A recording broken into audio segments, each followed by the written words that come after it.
Halo semuanya, di pertemuan kedua mata kuliah fotografi kelas A ini kita akan membahas materi tentang kajian fotografi. Nah, di sini kita akan cerita sedikit tentang sejarah, lalu kita akan lihat beberapa tokoh, dan tentu saja kita akan melihat bagaimana perkembangan itu dari cerita sejarah dan tokoh tadi ya.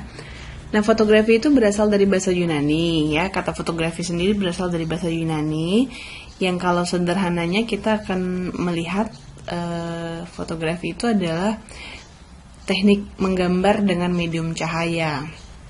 Nah, tentu menggambar dengan medium cahaya itu dibantu dengan satu alat yang kalau dulu dikenal dengan istilah kamera obscura. Nanti kalian bisa lihat perjalanan bagaimana kemudian bisa lahir kamera pocket yang saat ini kita kenal ya. Nah, jadi sebelum seorang ilmuwan muslim ini menemukan prinsip kamera, sebetulnya Aristoteles juga sudah mempelajarinya. Jadi teori kamera ini sudah ada di masanya Aristoteles. Nah, memang tapi pada masa itu kamera belum kenal optik atau lensa ya. Jadi tahun 1770 lah baru di Inggris diciptakanlah atau diletakkanlah optik atau lensa untuk membuat gambar itu menjadi lebih cerah. Ini prinsip kerja kamera obscura. Nih ya. Nah, ini dia gambarnya. Tapi perlu diingat bahwasanya gambar yang dihasilkan masih terbalik dari pertama tadi di sekitar abad 10 ya. Kamera obscura ditemukan oleh ilmuwan muslim si Alhazen. Nah, barulah kemudian orang berpikir untuk meletakkan cermin sehingga gambar yang dihasilkan tidak lagi terbalik. Dari situlah kemudian kamera obscura juga sudah semakin kecil bentuknya. Barulah orang berpikir untuk memang menciptakan kamera dengan single lens reflex ya. Nanti kalian cari tahu apa sih arti single lens reflex itu. Sebetulnya kita akan mempelajarinya, tapi tidak di pertemuan ini ya. Ini kita cuma cerita soal sejarahnya saja. Oke, baik, kita lanjutkan. Nah, setelah tadi kita cerita tentang bagaimana kamera itu tercipta, yang kalau tadi kalian ada lihat gambarnya sangat besar ya, bahkan manusia bisa masuk ke dalamnya. Lalu kemudian sampai akhirnya dia berukuran 6,6 cm. Nah, dari situlah orang kemudian berpikir, nih setelah kita punya alat untuk menangkap gambarnya, bagaimana kemudian gambar itu bisa dihasilkan atau bisa dinikmati. Nah, makanya ada boleh dibilang era penemuan film itu teknik heliografi. Jadi ini merupakan awal dari teori kecepatan rana. Nanti kalian bisa tahu prinsip dasar fotografi apa saja. Nah, salah satunya adalah kecepatan rana ini ya. Nah, tapi masih ada kekurangannya tentu, karena di sini disebutkan cetak hasil heliografi ini sampai 8 jam. Lalu orang berpikir, gimana nih caranya biar lebih ringkas? Sehingga akhirnya di sekitar tahun 1800-an itu si Jacques Mande dengan temannya mereka berpikir untuk menghasilkan medium yang lebih ringkas waktunya, yaitu dia tadi 8 jam, ini 30 menit saja. Nah, dari situ mereka berpikir juga untuk menciptakan kameranya, walaupun memang diproduksi secara komersial itu baru kurang lebih sampai 100 tahun ya lewatnya gitu ya. Nah, itu tadi kalau misalnya kita ingat prinsip kerja dari satu invention ya di creative thinking, ketika orang menghasilkan sesuatu penemuan, maka penemuan itu tidak akan diam di tempat. Orang yang menikmatinya juga akan terus berpikir. Jadi kalau tadi dilihat gambar kamera obscuranya besar, orang kan berpikir, ini gimana cara membawanya? Kalian bayangkan misalnya kalian jalan-jalan harus membawa si kamera yang luar biasa besarnya itu. Nah, bersyukurlah kita, makanya kita sudah hidup di era yang memang inovasi itu invention itu sudah mengalami beberapa kali pertukaran, atau misalnya kegagalan, diciptakan lagi, dicoba lagi, sampai akhirnya sudah kita nikmati dalam bentuk yang sangat handy seperti sekarang ini. Oke, kita lanjutkan. Nah, cerita tentang era film, mungkin kalian tahu sedikit ya. Kalian tidak menikmati masa foto itu diambil dengan kamera yang menggunakan film. Jadi kalau boleh saya cerita sedikit, ketika kita mengambil satu gambar dengan menggunakan kamera film itu, kita akan berpikir dulu nih untuk menciptakannya. Jadi nggak asal jepret istilahnya ya. Karena kan kalau sekarang kita tinggal ambil gambar, kalau nggak suka kita tinggal delete, karena dia sudah tersimpan dalam memory card yang lebih kecil dia, dan dinikmatinya pun juga sudah lebih lebih cepat gitu kan. Begitu dijepret langsung bisa lihat hasilnya, walaupun memang untuk mendapatkan sense of rasa yang sangat menyenangkan ketika dicetak, tetap aja sesudah dicetak itu lebih berharga jadinya.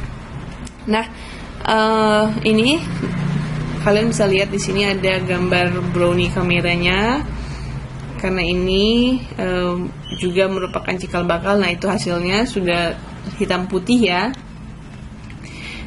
klasik sekali kelihatannya.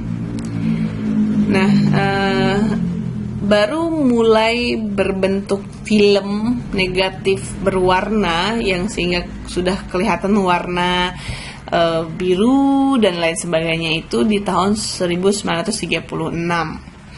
Ini ada memang satu perusahaan raksasa yang berpikir untuk, jadi kalau saya nggak salah ya, itu si George Eastman, dialah yang memang menjadi bapak film istilahnya gitu ya.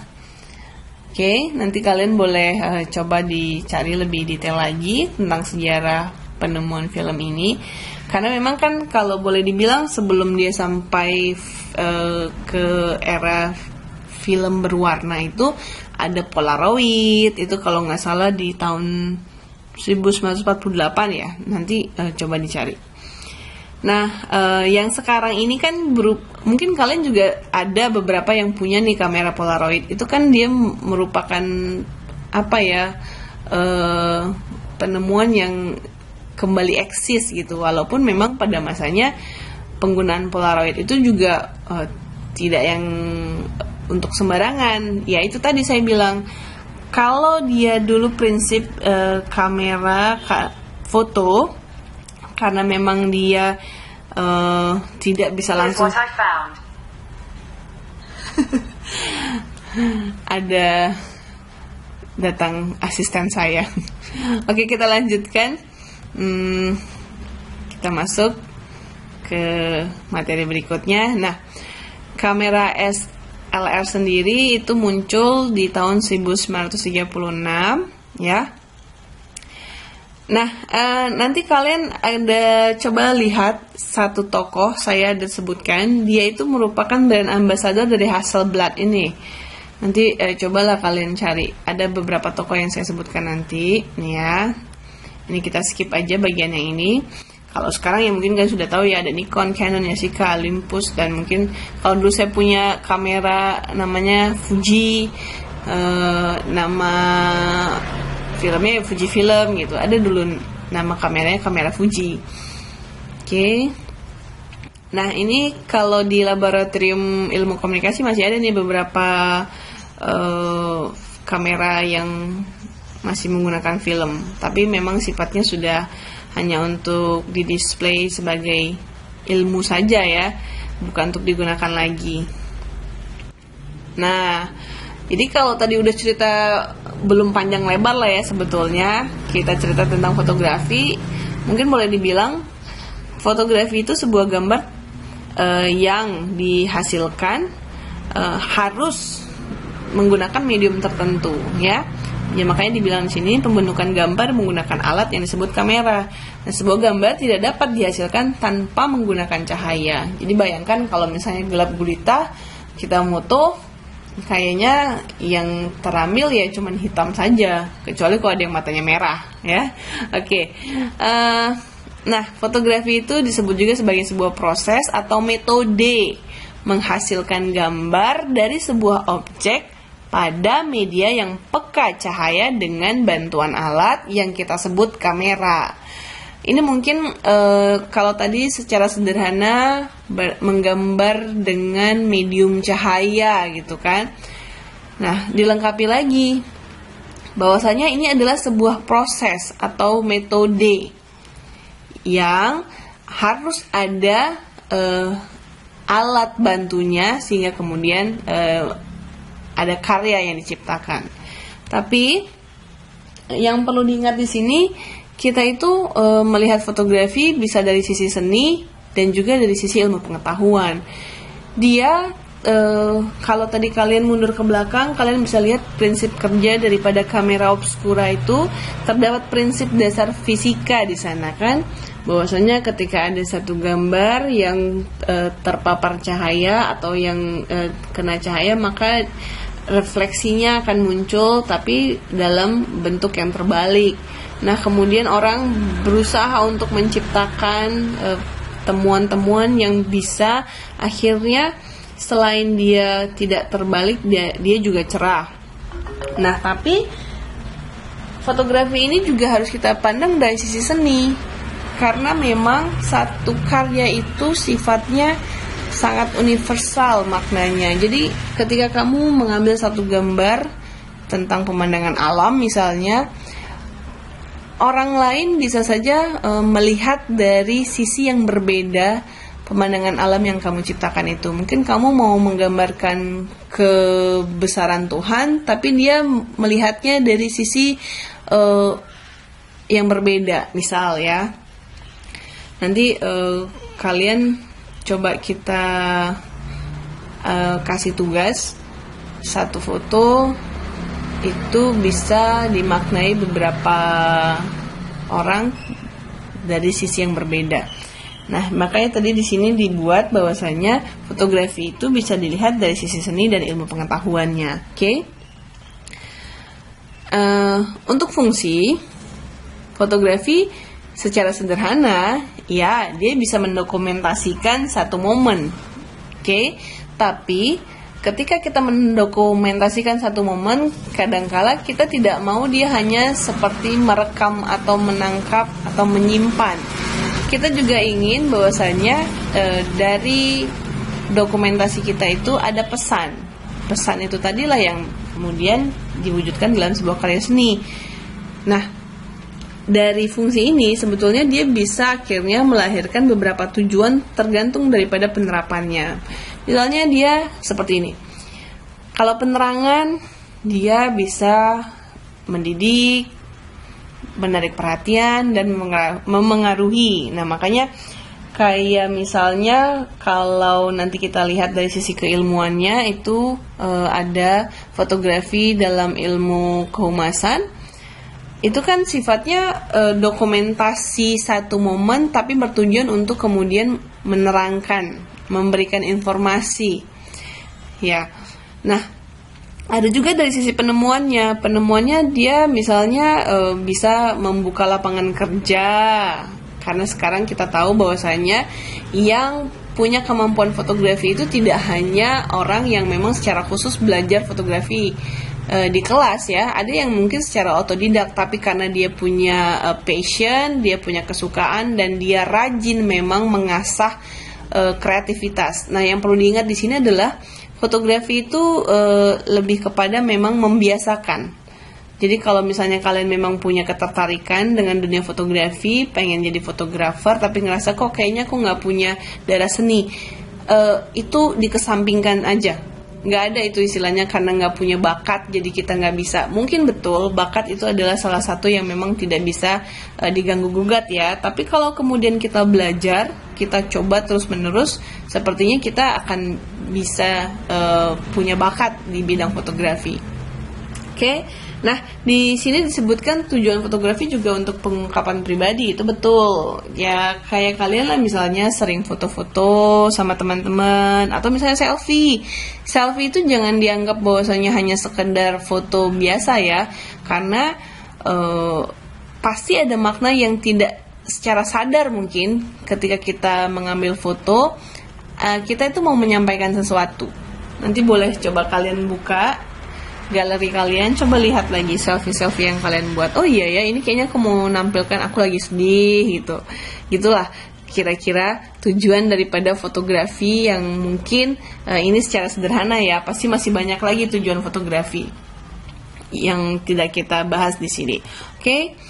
Nah, jadi kalau boleh dibilang fotografi itu aktivitas berkreasi dengan cahaya. Berkreasi berarti bermain kan, kita coba untuk mengeksplor.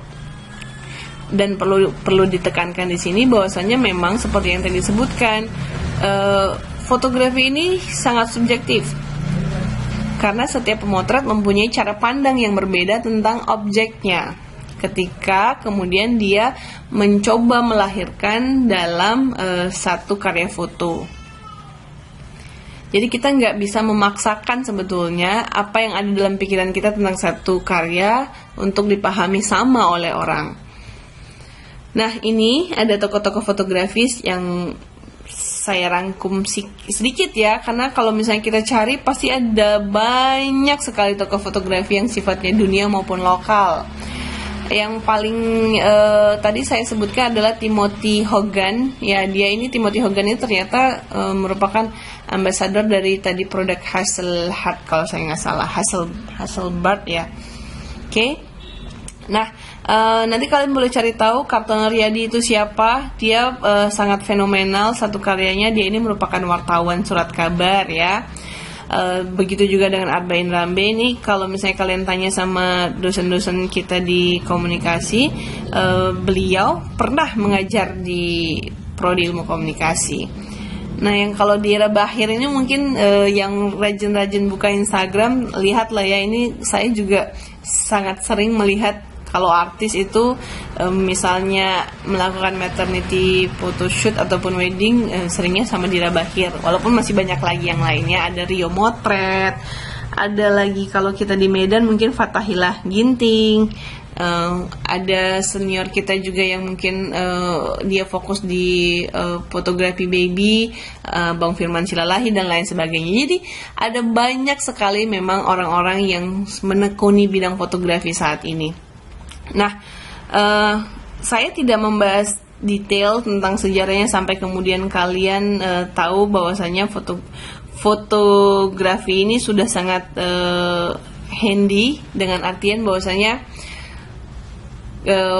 kalian tidak perlu mencetaknya terlebih dahulu, kalian bisa memilih-milihnya lalu kemudian menghapus. Nah, itu sebetulnya adalah plus minus daripada era digital dan non digital atau analog ya. Jadi nanti kalian akan lihat sebetulnya apa sih kelebihan dan kekurangan daripada kamera digital, dan apa juga kelebihan dan kekurangan daripada kamera analog. Tapi nggak hari ini ya kita bahas, karena saya hanya mengantarkan dulu seperti inilah sejarahnya, lalu ya tadi definisinya kita coba pahami.